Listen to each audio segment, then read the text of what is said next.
Ano? Masaya ka ba, aking baby? Oo naman.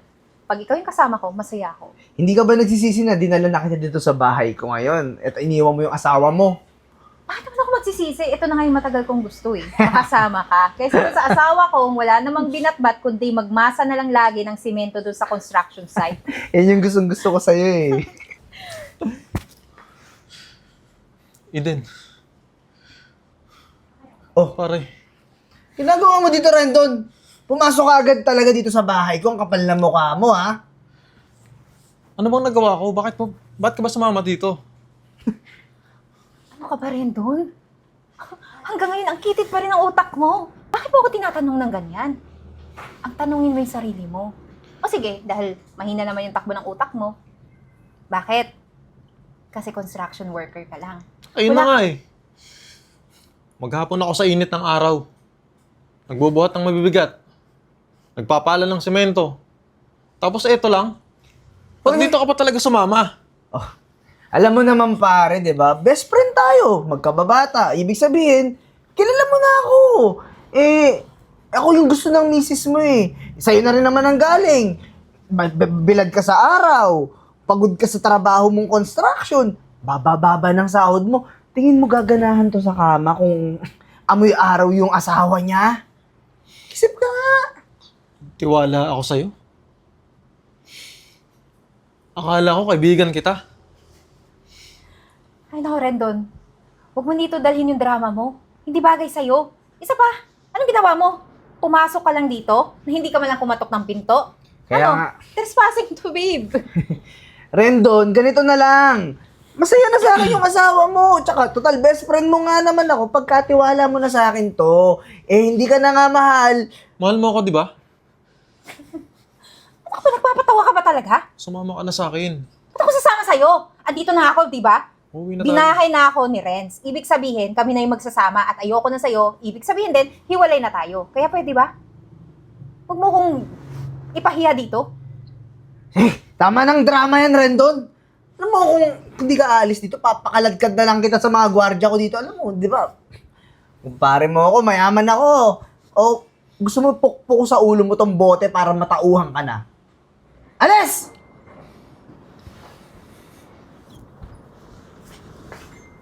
Asawa mo talaga. Tuloy na natin. O sir, ba't naman ganyan ang itsura mo? Ayun nga eh. Alam mo, Arian, nagsasawa na akong magpanggap na mahirap. Gusto ko nang i-take over tong company. Ganun po ba sir? Wala nang problema. Pwede mo naman itong i-take over kahit mo kailan gustuhin. Kasi, iyo naman to.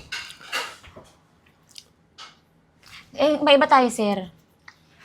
Ano nangyari sa inyo nung asawa mo? Ayun nga eh. Kasi sir, sinabihan na kita nung una pa lang eh, di ba? Iba yung hinatya ko dun sa babaeng yun eh. Iba kutob ko dun. Kasi yung parang babaeng yun, ang habol lang nun, pera. Kapag wala ka nun, wala kang silbi sa kanya, iiwan ka niya. Di ba?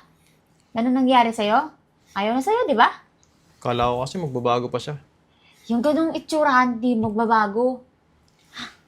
Alam mo, Arian, nung una, nung medyo may kaya-kaya pa ako, may pera pa ako, okay naman. Masaya naman kami. Pero nagtaka ako na itong pahuli eh. Nung, ito na nga, nagpapanggap na ako na walang-wala ako. Naulan ka ng Mahirap. trabaho. Construction na lang. Yun nga sinabi ko sa'yo, sir. Siyempre, wala na siyang makikita sa'yo. Wala ka ng pakinabang. Malamang, iiwan ka na nun. Ayaw niya na sa'yo. Kasi nga, mga ganong klaseng babae, pera lang ang gusto nun. Ayun na nga, Arian. Sana, noon pa lang, nakinig na ako sa'yo eh. Ikaw kasi, sir, yung tigas ng ulo mo eh. Pero ito pang matindi. Ano? Ipinagpalit niya ako doon sa kaibigan ko. Sinong kaibigan naman? Si Renz. Ano? Si Renz. Renz natin. Renz Ayub. Empleyado mo? Oo. Aba, matindi. Iyang si Renz Layog, alam niyo sir, pinasok niya dito si Miss Eden eh. Akala ko nga, kaya pumasok dito si Eden kasi tutulungan ka niya. Maghahanap siya ng trabaho para matulungan ka sa mga kailangang bayaran, mga business sa bahay. Ayun pala. Magjowa sila. Ngayon ko lang nalaman na nandito pala siya. Ngayon ko lang nabanggit sir, sinabi sa akin ng HR.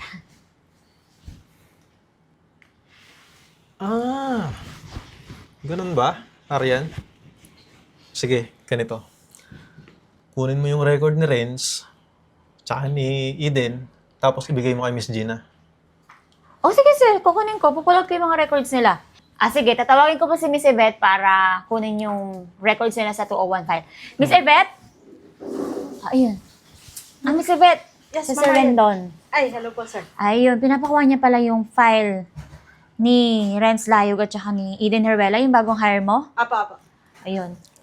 Gusto ko, ibigay mo kagad kay Miss Gina yun, ha? Okay po, makakasa po kayo, sir. Kunin mo Okay, sa sige. 201 file, dali. Sige po. Pinatawag ko kayo dahil oras na para tanggalin ko kayo rito sa opisina. Teka lang, ma'am. Bakit kami matatanggal na walang rason? Pabigla-bigla naman po kayo sa mga desisyon nyo. Sandali lang, ma'am. Kakapasok nga lang nito ni Eden. Ang ganda-ganda ng mga performance. Tatanggalin mo kami agad? Yes. Dahil yun ang utos ng boss ko. Wait nga lang po. Boss mo. Yes. Paano niya makikita yung mga gawa ko kung wala naman siya palagi dito? Ma'am, paano ang boss mo? Sinabi mo sa akin, ikaw yung CEO. Ikaw may-ari nitong kumpanya. Tsaka, magtatrabaho ko ng maayos. Bigla mo akong tatanggalin ng walang dahilan. Yun nga ang utos ng boss ko. So, walang dahilan. Wala rin akong alam dito dahil hindi ako ang CEO. Sekretary lang ako. Maliwanag? Teka nga lang, asan ba yung sinasabi mong boss mo? Pwede ba makausap? Para kami magharapan? Pwedeng antayin mo sandali. Paparating na. Sir, Teka, Rendon? Rendon? Rendon? hoy, excuse me. Correction! Sir Rendon. Siya ang ating CEO. Teka nga lang, manahimik ka. Sekretary ka lang, di ba? Yes! Ano ngayon kung tawagin kong Rendon? Kilala ko yan. Sandali. Di ba si Santi na kayo? Ba't nandito pa kayo? Sandali lang naman. Naguguluhan ako kasi, di ba, construction worker ka lang, di ba? Kaya nga iniwan ka ng asawa mo, napunta sa akin kasi mayaman ako eh. Paano ikaw yung may-ari ng kumpanyang to? Alam nyo kasi, matagal na akong mayaman. Nagpanggap lang akong mahirap at construction worker para subukan si Eden. Kaya lang, wala eh. Hindi umubra. Pero Rendon, bakit sa ganun namang paraan? Pagiging construction worker, yung naisipan mo para subukan ako. Meron namang ibang paraan, di ba? Kung nakilala mo ba ako na mayaman, sasama ka ba sa kanya? Siyempre hindi, no? Eto Oh, na nga, diba? hihiwalayin ko na nga eh. Kasi mayaman ka pala. Sandali lang. Ayun nga yung point ko eh. Kaya nagpanggap ako mahirap. Kasi maraming tao ngayon, tumitingin lang sa pera. Hindi sila tumitingin sa kung ano ang saloobin ng isang tao at sa ugali nito. Tulad mo. Kung nakilala mo kung mayaman ako, di mo naman ako lolokohin, di ba? Kaso iba yung nangyari. At yung kaibigan ko naman, tatanggalin ko na yan dahil ayoko na may traitor sa kumpanya. Teka lang, best friend, kababata naman tayo, di ba? Ibig sabihin, matagal na pala akong empleyado mo na mamasukan sa'yo. Sir, huwag mo naman ako tanggalin. Ayun nga eh, nasubo ko yung pagkakaibigan nating hindi naman pala totoo. Tanga ka naman pala eh. Ang tagal mo na dito, hindi mo alam kung sino yung totoo mong boss. Bukod sa tanga, may pagkakapal pa ng mukha niya. Ikaw nga sumama ka sa akin eh. Bakit? Di ba yung asawa mo, sabi mo construction worker lang? Sir, kung gusto mong tanggalin, yung asawa mo na lang. Hiwalayan ko, balik ko na sa'yo. Teka lang, tumahimik ka dyan. Kami mag-asawa, hindi pa kami hiwalay na legal. Kaya, Rendon, Wala na akong magagawa sa inyo. Ayoko nang may manloloko sa kumpanya ko at ayoko nang may traitor dito. Sir, di ba pinapaayos mo sa akin kay attorney yung annulment papers nyo? Oo nga pala, no? Pakipalot mo nga yun. Opo. Salamat nga pala kasi pinaalala mo. Opo. At habang kasal kami ni Eden, pinapaayos ko na rin yung mga kasong isasampa ko sa kanya. Teka lang, Rendon, bakit kailangan pang humantong sa pagkakaso sa akin? Dapat lang, madam. Hoy, tumahimik ka sabi. Ano ba? May gusto ka ba sa asawa ko? Wala po akong gusto sa kay sir. Loyal lang po ako sa CEO namin.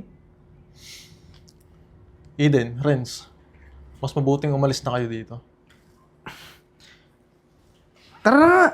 Mas ka. Alis na! Papakalagad pa ata sa gwardya.